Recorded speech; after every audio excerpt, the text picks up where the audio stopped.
Hello everyone! In today's video, we're going to test Vercingetorix in an Osiris test match. We'll take a look at both duel and 5 versus 5 tests. We'll also talk a little about his skills and, of course, decide whether he's worth investing in. And I have a pretty clear answer to that question.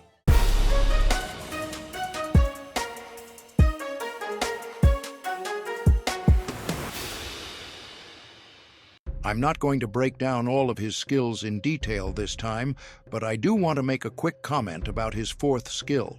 Whenever a shield granted by this commander is broken, their troop immediately gains 100 rage and deals 10% more normal damage for 5 seconds. This effect can stack up to 4 times. Let's use the 5 versus 5 test to see how many times this part of the skill was activated. Over 26 turns, the troop gained 600 rage, which means the part of the skill that gives 10% more normal damage for 5 seconds was activated 6 times.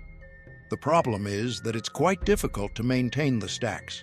They often reset, so most of the time we only had a 10 to 20% bonus. However, there were also moments when the 30 to 40% normal damage bonus stayed active for a while, which is great. It's important to remember that this was during a 5 versus 5 test. The situation might be better in a murder ball because the shields will be broken faster there. I also want to point out that Vercingetorix, when used as a secondary commander, doesn't deal any damage himself. However, his skills greatly strengthen the primary commander, resulting in very good overall damage. This is largely thanks to his expertise skill. Before the primary commander uses an active skill, the troop gains a 40% bonus to damage dealt for 1 second. So, the stronger the primary commander is, the better they will work with Vercingetorix. This works especially well with commanders who deal a lot of damage in a single turn, which means commanders like Qin Shi are not a good fit. That's pretty much everything I wanted to say about his skills, so let's move on to the duel results. To make the comparisons easier, I ran most of the tests against Arthur Hector. So, the pairs with Vercingetorix are on the left, while the pairs on the right mostly use Hector. I'm not going to comment on every single test, and I'll only focus on the most interesting ones. Personally, I was most interested in seeing how much better Vercingetorix is than Philip in individual combat, and according to the tests, he is significantly better. I also ran a test with Huo, and he defeated Hector quite easily. However, it's important to note that Huo had Wedge 2 with legendary inscriptions, which isn't particularly realistic. Arslan also showed an excellent result, which isn't surprising since Vercingetorix made an already great duelist even stronger. Another interesting result was that Sun Tzu Vercingetorix defeated Sun Tzu Wallace, which was a little unexpected. To sum it up, Vercingetorix performed very well. These are extremely respectable results for a support commander. Now let's move on to the most interesting test, the 5 versus 5. The whole point of this test is to understand how much better Vercingetorix is than Philip. After all, we use a support commander because we want them to strengthen all of our marches and improve the overall result. I ran quite a lot of tests, and I have to say that the results varied significantly from one test to another. However, I tried to choose the most objective ones.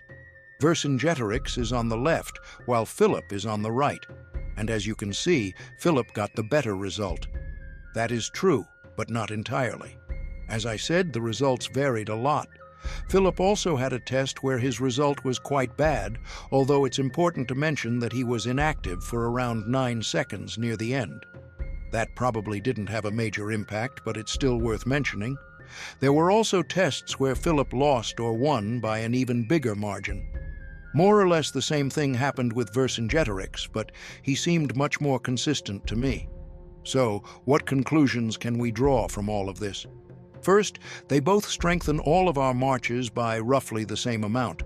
The difference is minimal, and I honestly find it difficult to say which one was better in terms of support.